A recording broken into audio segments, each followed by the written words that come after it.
Esse é o Ancapso e nós vamos falar do fiscal do Dino. Meu amigo, o Flávio Dino falou que vai fiscalizar os postos de gasolina para garantir que eles abaixaram o preço de acordo com a Petrobras. Olha que coisa bacana, né?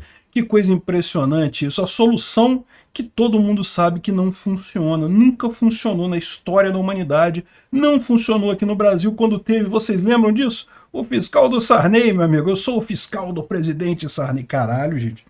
Nessa época, vocês não sabem, teve gente que não ironicamente vestiu esse bottom e foi ver preço em supermercado. Aqui, ó. Teve até um paspalho chamado Mercadante, olha só, cara, que fez esse papel de idiota para fiscalizar preço, porque, lógico, né, vocês sabem, a culpa da inflação é dos comerciantes que são inescrupulosos e querem o lucro e coisa e tal, né? Só não explica como é que um cara consegue ter lucro se ele aumentar o preço mais que os concorrentes, né? Pois é. Pois bem, essa é a solução do Flávio Dino. Vamos entender se isso daqui vai funcionar, por que ele está falando isso e, afinal, o que ele pode fazer de fato aqui. Essa notícia foi sugerida por Sigelman, Fila Brasileiro e várias outras pessoas. Obrigado aí ao pessoal que sugeriu a notícia, obrigado a você que está assistindo o nosso vídeo. Se você gosta do nosso conteúdo, por favor, deixe o seu like e se inscreva aqui no canal, né? Pois bem, meu amigo, seja você também um fiscal do Flávio Dino. Olha que coisa importante, bicho. Você vai fiscalizar os postos, porque afinal a Petrobras abaixou o preço do petróleo, tem que cair no posto também, né? Pois é, só que a verdade é que não tem não, porque não tem nenhuma lei que obrigue o posto a baixar o preço. No final das contas, a gente vive, né, bem ou mal, num regime de livre mercado, e o que o Flávio Dino está ameaçando aqui é outra coisa. O que ele está ameaçando aqui é aquela ameaça que eu já falei para vocês que todo agente público pode fazer.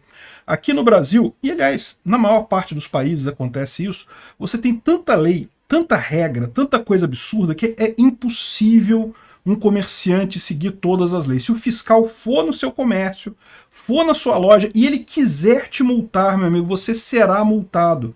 Essa ideia de que, não, era só ele seguir todas as regras que não teria... Não, não existe isso. Tem regra contraditória no Brasil, tem regra que é subjetiva, que não dá certeza de que lado que é a regra, tem regra contraditória, não tem jeito.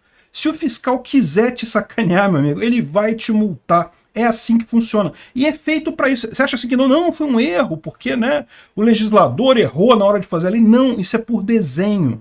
Eles fazem isso de propósito, eles botam regras subjetivas justamente para botar o poder no agente estatal.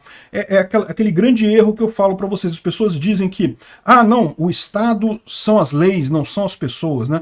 Na verdade, vamos voltar um passo atrás, né? O pessoal fala assim, porque o ser humano ele é imperfeito, ele tende à violência, então é preciso que exista um Estado para controlar os seres humanos. Aí você fala assim, peraí, mas se o ser humano é imperfeito e tende à violência e tende a explorar uns aos outros, se você pegar um grupo de seres humanos e botar para comandar os outros seres humanos, eles vão fazer do mesmo jeito, vão usar a violência do mesmo jeito, né? E é o que acontece, diga-se de passagem. Aí o pessoal vira e fala, não, mas o Estado não são as pessoas, o Estado são as leis. E aí é o truquezinho que eles usam. Eles criam tantas leis, um emaranhado de leis tão absurdo, que no final das contas são as pessoas mesmo. É o fiscal que está lá na ponta. Se tu for amigo do fiscal, se o fiscal for camarada, se ele for com a sua cara, tranquilo, ele deixa você passar. Se ele quiser te sacanear, ele te sacaneia, não tem outra coisa. É tanta lei, é tanto regulamento, é tanta coisa contraditória, é tanta coisa subjetiva que não tem como você verificar de fato, que no final das contas o cara faz o que ele quiser. O governo são as pessoas. É um grupo privilegiado de pessoas que explora o resto da sociedade. E só isso. Nada de positivo vem do governo. Mas enfim, é isso que ele está ameaçando aqui. Por quê? Porque, em tese, a gente vive num mercado livre. Você pode botar o preço que você quiser. Eu sou um dono de um posto de gasolina, eu quero vender gasolina a 10 milhões de reais a gota. Amigo, bota lá, porra, bota lá na bomba, 10 milhões de reais a gota de gasolina. Pronto. O que vai acontecer? Ninguém vai abastecer na porcaria do seu posto, porque tem um posto do lado que vai vender por um preço mais barato. No final das contas, essa é a ideia, o mercado se equilibra. Ninguém pode botar o preço que achar que vale, por quê? Porque tem a oferta e a demanda, né? Aqui no Rio é fácil de ver, aqui na Zona Sul, onde eu moro, o que aconteceu aqui, né? Como os terrenos aqui são muito valorizados, muitos postos de gasolina aqui foram fechados para se construir prédio. Então você tem poucos postos de gasolina aqui na Zona Sul. O que acontece aqui? Gasolina é cara. Por quê? Porque tem pouco posto. Então, se o posto botar um valor um pouquinho mais alto, você acaba aceitando, porque senão você vai ter que andar até lá no outro posto, lá embaixo, que é longe pra caramba. Aí tu anda, vai no centro do Rio de Janeiro, no centro do Rio tá cheio de terreno barato ali, então tá cheio de posto de gasolina ali, o preço do gasolina, do álcool, do gás, é tudo mais barato naquela região. E pronto, não tem nada de errado, é isso daí, é mercado, né? Se você quer o conforto de abastecer o carro perto da sua casa, você vai pagar mais caro. Se você estiver disposto a avançar um pouco mais, abastecer um pouquinho mais longe, você ganha, né? Paga mais barato no negócio, normal, sem problema algum.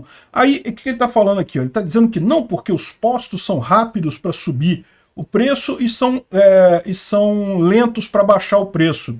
E tem razão para essa simetria mesmo, sabe por quê? Porque tem um monte de incerteza em cima disso daí. Quando o governo fala que vai baixar o preço, o comerciante, o cara do dono do posto, ele ainda não recebeu a gasolina para saber se realmente caiu o valor mais baixo para ele. Só quando ele receber a gasolina, o próximo abastecimento do tanque dele, que ele vai ver de fato esse valor reduzido, né? Então ele não sabe disso. Ao passo que quando aumenta o preço, ele tem certeza que o próximo tanque vai vir mais caro, porque sempre vem mais caro no final das contas. Então no final das contas faz todo sentido o posto aumentar rápido e diminuir devagar. Agora, o que ele está falando aqui é que não, que vai fazer um mutirão preço justo junto a prefeituras, PROCONs regionais para coletar as informações, apresentar num relatório e postos que estejam aqui. E se houver práticas abusivas, haverá aplicação do Código de Defesa do Consumidor. Mas como? Porque olha só, olha o que diz o Código de Defesa do Consumidor aqui. Ó. Artigo 39, das práticas abusivas. É vedado ao fornecedor de produtos e serviços, dentre outras práticas abusivas, aí você vem aqui, ó, elevar, sem justa causa, o preço de produtos ou serviços. Mas primeiro que não tem elevação, né? No final das contas, o cara teria que baixar o preço.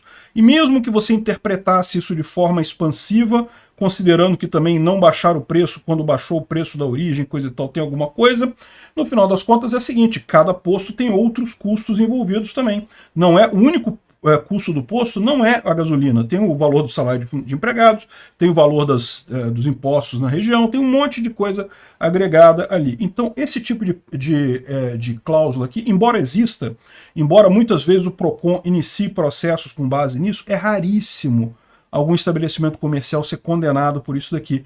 Porque tipicamente, no final das contas, não tem um parâmetro para você dizer elevar sem justa causa. Não, tem justa causa, eu elevei porque subiu o imposto de alguma coisa, porque eu tenho que pagar 13º dos funcionários, porque subiu o custo de não sei o que. Sempre tem uma justificativa.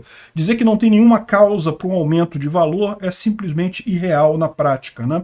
Então, esse tipo de inciso que tem aqui é um absurdo completo, não deveria existir isso, porque isso aqui só causa insegurança jurídica. É o que eu falo para vocês, embora ninguém seja condenado por isso daqui, na prática, um monte de PROCON entra com ação, com um monte de comerciante alegando isso daqui, no final perde, mas aí o comerciante já teve que contratar advogado, já teve que fazer um monte de coisa, já teve que ter dor de cabeça, já teve a insegurança jurídica, é o custo Brasil que você tem de ter essas regras idiotas. No final das contas, meu amigo, é isso daí. Tendo um ambiente favorável, os postos vão abaixar o preço. Por quê?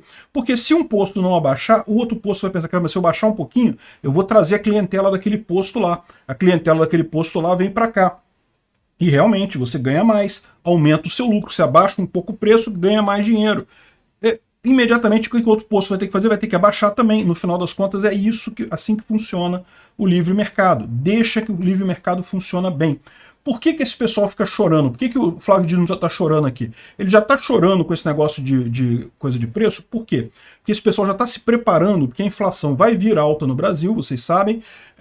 Daqui a pouco passam os 12 meses que teve aquela deflação na época do Bolsonaro, a inflação vai subir muito rápido, ele já tem que começar a apontar o culpado da inflação. O culpado da inflação é sempre o governo. É o governo imprimindo dinheiro, é o governo Lula, que já falou que o déficit esse ano vai ser de 140 bilhões de reais, que já está dando dinheiro para um monte de coisa aí.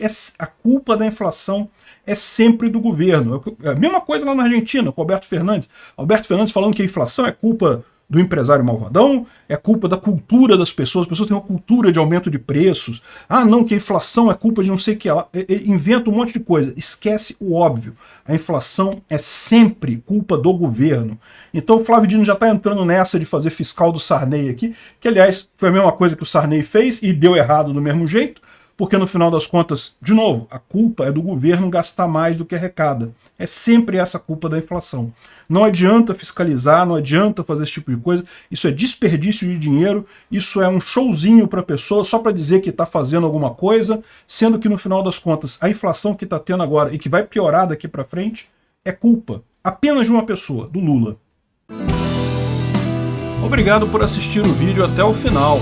Além de curtir, compartilhar e se inscrever no canal, considere se tornar patrocinador com valores a partir de R$ 1,99. Clique no botão Seja Membro abaixo para saber as condições e vantagens de patrocinar o canal. Mais informações sobre o nosso projeto, visite nossos sites indicados na tela.